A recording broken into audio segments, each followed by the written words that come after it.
आज की कहानी एक ऐसे लड़के पर आधारित है जिससे अपने मॉम डैड के डिवोर्स होने के बाद उसे अपने 3 अंकल्स के साथ रहना पड़ता है, जहां पहुंचने के बाद उसे अपने अंकल्स और आंटियों की बहुत सारे राज मालूम पड़ते हैं। तो कहानी की शुरुआत होती है और उन्हें मैनुअल नाम का एक लड़का दिखाया जाता है जो कि 3 हफ्तों के लिए अपने अंकल के घर पर जा रहा होता है।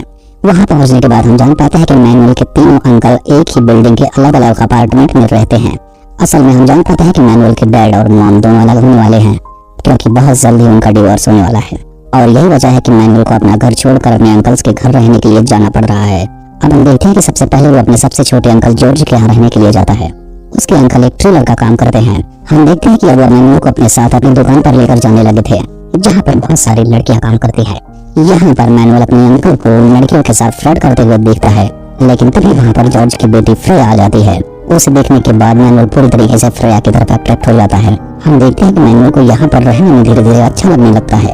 एक दिन जॉर्ज इन दोनों को अपने साथ लेकर पेंटिंग सिखा रहा होता है, लेकिन तभी वहाँ पर मौजूद एक पागल आदमी आ जाता है, जिसकी वजह से ये दोनों बच्चे काफी डर जाते हैं। लेकिन जॉर्ज उन्हें कुछ खाने के लिए देने को कहता है, जिसके बाद मैनुअल उसे पागल को ले जाकर एक सेब देता है, जिसके बाद वो आदमी वहाँ से चला जाता है। अब शाम के टाइम हम फ्रेया को देखते हैं जो कि अपनी मॉम के साथ डांस सीख रही थी। वहीं पर बैठा जॉर्ज मैनुअल को कला से जुड़ी जानकारियां दे रहा था, लेकिन मैनुअल का ध्यान कला की बजाय फ्रेया पर टिका था। हम देखते हैं कि धीरे धीरे मैनुअल फ्रेया को काफी ज्यादा पसंद करने लगता है, और ये बात अब फ्रेया को भी समझ में आने लगी थी क्योंकि वो भी अब मैनुअल को पसंद करने लगी थी। इसी वजह से ये दोनों हर वक्त एक दूसरे के साथ ही रहने लगते हैं। एक दिन हम देखते हैं कि ये दोनों छत के टेरेस पर होते हैं, जहाँ पर फ्रेया ये चीज नोटिस करती है कि मैनुअल खुश नहीं है। वो अपने मॉम डैड के अलग हो जाने की वजह से काफी डिप्रेशन में रहता है।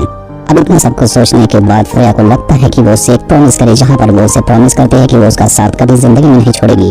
जिसके बाद वो अपने दूसरे अंकल माइकल के राज दिखाने के लिए उसे अपने साथ लेकर जाती है।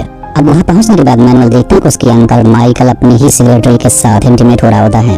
असल में हम जान पाते हैं कि माइकल एक गे है, और मैनुअल ये सब कुछ देखने के बाद काफी हैरान रह जाता है।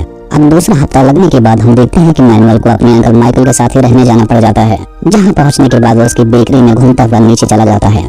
वहाँ पर उसके अंकल एक खतरनाक म्यूजिक बजा रहे होते हैं। अब मैनुअल को अपने सामने देखने के बाद वो उसे अपने पास ही बिठा लेते हैं और उसे अपनी म्यूजिक के बारे में बताने लगते हैं। अब अगले सीन में माइकल की वाइफ उनसे कहती है कि वो काम पर जरा भी ध्यान नहीं देता, उसका पूरा ध्यान सिर्फ म्यूजिक में ही होता है। तभी यहाँ पर इनके बीच थोड़ी बहुत बहस भी हो जाती है। अब माइकल मैनुअल को बताता है कि उसे इस बेकरी का काम बिल्कुल पसंद नहीं है, उसे सिर्फ और सिर्फ म्यूजिक सुनने और बजाने में ही खुशी मिलती है। अब कुछ टाइम बाद हम फिर से माइकल और उसके असिस्टेंट को एक दूसरे के साथ देखते हैं, जहाँ पर माइकल का असिस्टेंट माइकल से कहता है कि कुछ ही दिनों में इसकी शादी होने वाली है, इसीलिए वो माइकल के साथ से रिश्ता खत्म करना चाहता है। जिसे सुनने के बाद माइकल को बहुत ही ज्यादा गुस्सा आता है। उसका लगाव अपने असिस्टेंट से इतना ज्यादा था कि उसके जाने के बाद वो खुदकुशी करने की कोशिश करता है, लेकिन इसमें वो हिम्मत से हार जाता है। यहाँ इनकी बातें मैनुअल और फ्रेया भी सुन रहे होते हैं। अब शाम के टाइम हम देखते हैं कि मैनुअल जब अपनी आंटी के कमरे में जाता है, तब वो उससे पूछती है कि आखिर वो कितनी खूबसूरत लगती है।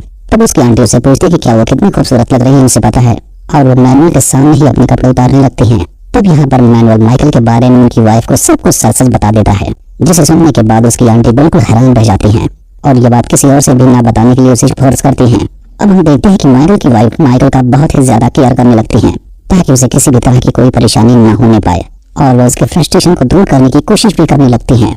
इधर हम मैनुअल को देखते हैं जो कि अपने सपनों की दुनिया में खोया हुआ था। वो अपनी फ्रेया के साथ बहुत खुश है। वो लोग छत पर घूम रहे होते हैं।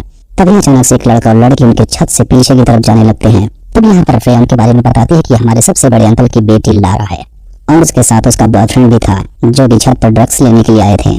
तभी नीचे से चीखने की आवाज आने लगती है। तभी हमें वहाँ पर पता चलता है कि इनके अंकल माइकल की मौत हो चुकी है, जिसकी वजह से पूरे घर में अब अफरा-तफरी मच चुकी थी। यहाँ पर माइकल के दोनों भाई आकर उसे देखने लगते हैं, और इस बात से उन्हें समझ आ जाता है कि माइकल को दिल का दौरा पड़ गया है, लेकिन ये लोग बहुत ही मशक्कत करने के बाद माइकल की जान बचा लेते हैं। अब हम देखते हैं कि मैनुअल का तीसरा हफ्ता लगने के बाद उसे अपने दूसरे वाले अंकल के घर से जाना पड़ जाता है, जिसके बाद वो अपने तीसरे अंकल एंथोनी के घर पे पहुंचता है, जहाँ पर वो अपने अंकल और आंटी और सारे घर के लोगों को बहुत परेशान करता है।